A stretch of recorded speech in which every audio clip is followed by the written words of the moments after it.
grande multidão, Bartimeu, o cego, filho de Timeu, estava sentado junto do caminho mendigando. E ouvindo que era Jesus de Nazaré, começou a clamar e a dizer: Jesus, filho de Davi, tem misericórdia de mim. E muitos o repreendiam para que se calasse, mas ele clamava cada vez mais: Filho de Davi, tem misericórdia de mim.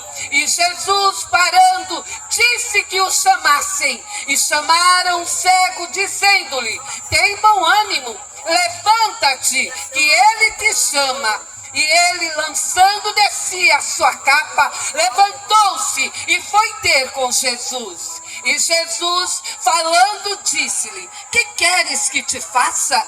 E o cego lhe disse: Mestre, que eu tenha vista. E Jesus lhe disse: Vai, a tua fé te salvou. E logo viu e seguiu a Jesus pelo caminho. Aqui nós vemos a história do cego de Jericó. Ele já tinha ouvido falarem de Jesus.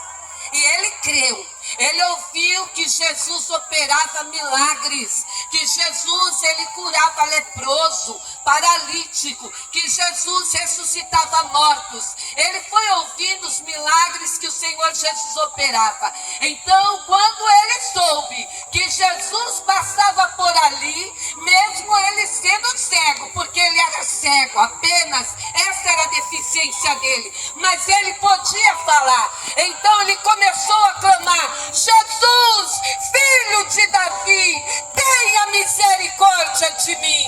Então a multidão ali, alguns perto dele, mandavam que ele se calasse. Cale-se, você está atrapalhando, o mestre está passando. Talvez alguns tenham dito: ele não vai parar para lhe dar atenção. Mas este cego, ele não se intimidou e ele continuou clamando: Jesus, filho de Davi, tem misericórdia de mim. Então Jesus já tinha visto aquele cego ali. Jesus já tinha ouvido aquele cego. E Jesus sabia antes de chegar ali que alguém iria clamar pelo nome dele. E Jesus esperou para ver se aquele homem tinha fé, para ver se aquele homem ia desistir, porque alguns mandavam que ele se calasse. Mas ele não se calou, porque ele sabia que se Jesus atendesse ele iria receber um milagre, ele iria ficar curado da cegueira. Então Jesus para e manda chamar aquele cego.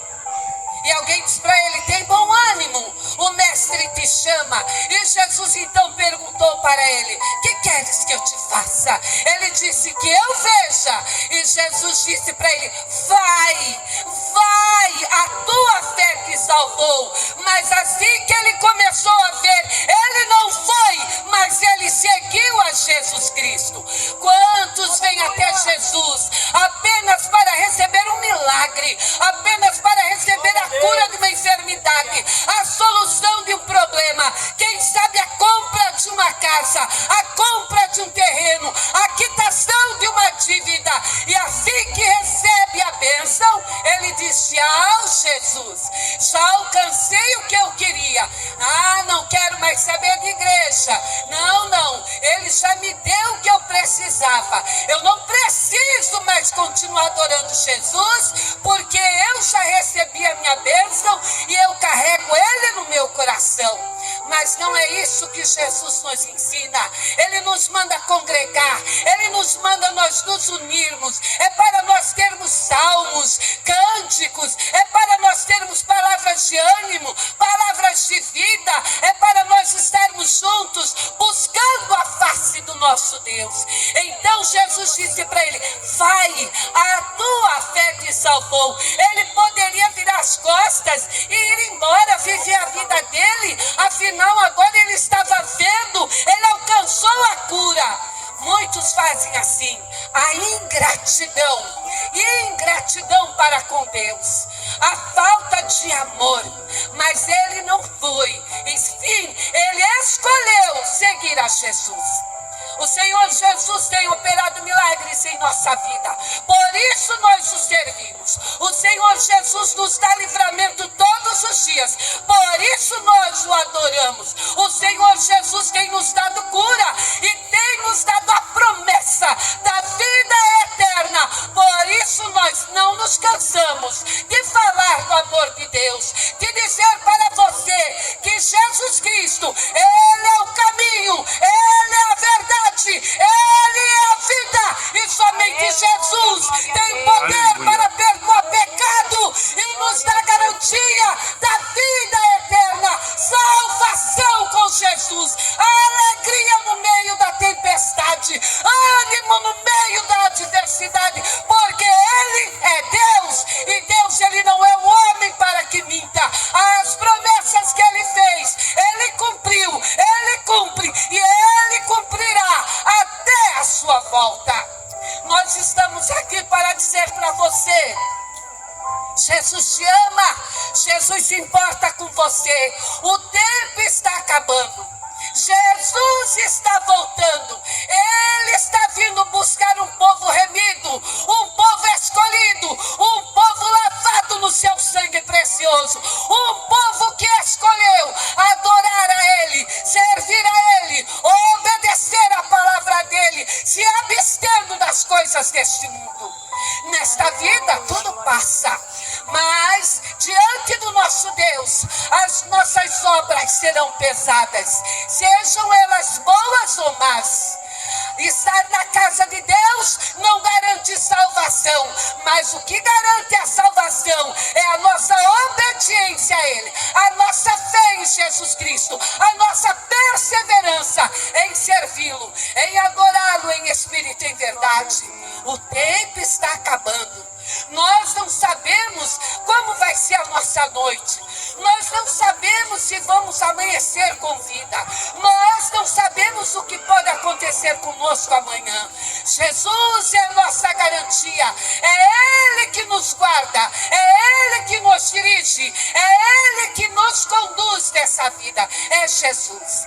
Nós dependemos de Jesus. Ele é o autor, o criador de todas as coisas. E Ele diz: somente a Deus adorarás, somente a Ele servirá. Por isso nós servimos a Jesus com alegria.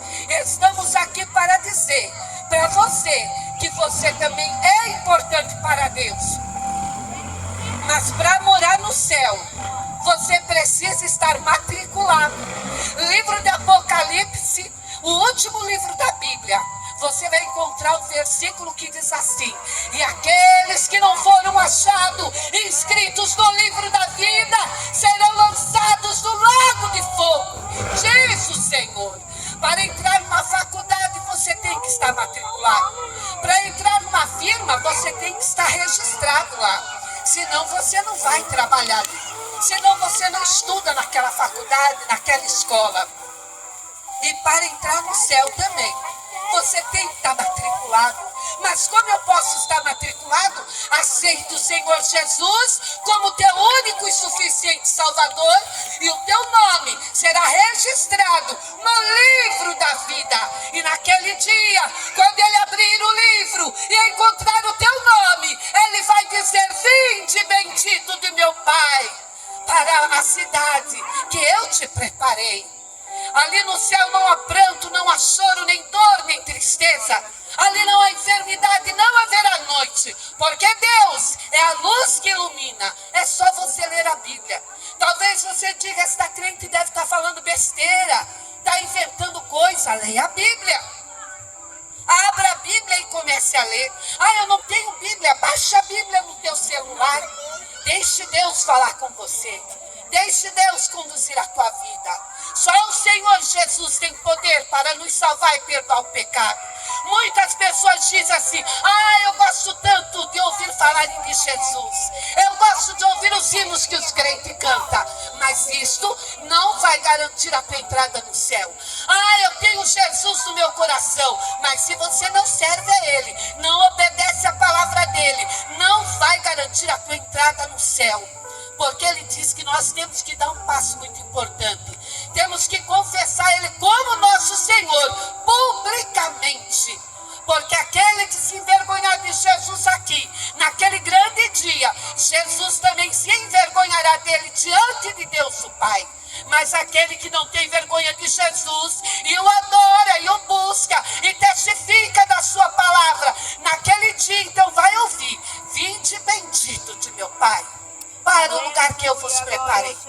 Ah, como é maravilhoso servir a este Deus vivo. Como é maravilhoso ter Jesus no coração. Como é maravilhoso andar com Jesus. Andar na presença de Jesus. Andar em obediência à palavra dele. Como é maravilhoso. O Senhor Jesus Cristo, Ele quer perdoar os teus pecados. Ele quer abençoar teu casamento. Ele quer abençoar a tua família. Ele quer te abençoar no seu trabalho. O Senhor Jesus quer te dar bênção, quer te dar vitória. Mas não, ninguém vai receber bênção de qualquer jeito.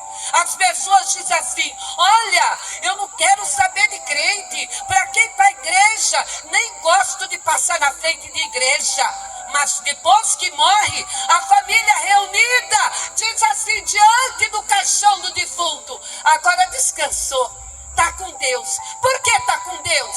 Se em vida negava a pessoa dele, se em vida não queria saber dele, se em vida não queria obedecer a sua palavra, se em vida não queria buscá-lo, porque agora que morreu foi para o céu. Quem é que mora lá no céu? É Deus. É o nosso Deus. E se aqui na terra você o nega, por que você acha que depois que morrer vai estar no céu? Não vai. A Bíblia diz que vai para um lugar de tormento eterno, chamado Hades. Mas por que tormento eterno? Ali você vai se lembrar de todas as vezes que você teve a oportunidade de aceitar a Jesus na tua vida e você recusou. Todas as vezes que você teve a oportunidade de estar na casa de Deus, servindo a Ele, obedecendo a Ele, mas você preferiu as coisas deste mundo. E as coisas deste mundo são passageiras, alegria passageira. É uma alegria momentânea que depois acaba em tristeza, em dor, em luto, em enfermidade. É dessa maneira que acaba. E a pessoa, então, na hora da morte, muito sente agonia, porque sente para onde a alma está sendo lançada. Mas aquele que parte, servindo ao Senhor Jesus, ele parte tranquilo, porque ele vê a glória de Deus. Então, se você quer morar no céu, se você quer viver esta vida eterna com Deus, você precisa aceitar Jesus como Senhor e Salvador da tua alma. Você que chora sozinho, escondido, você diz: ninguém está vendo eu chorando, ninguém sabe da minha dor.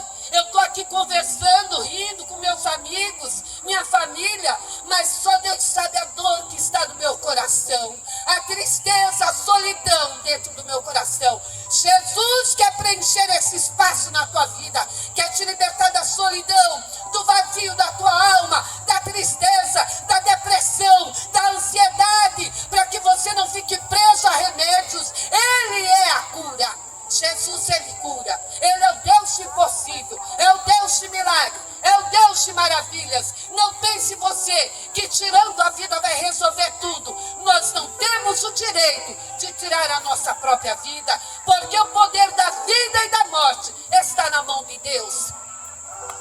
Ao invés de querer tirar a sua vida, entregue a sua vida nas mãos do Senhor. Confia nele e Ele tudo fará. Amém.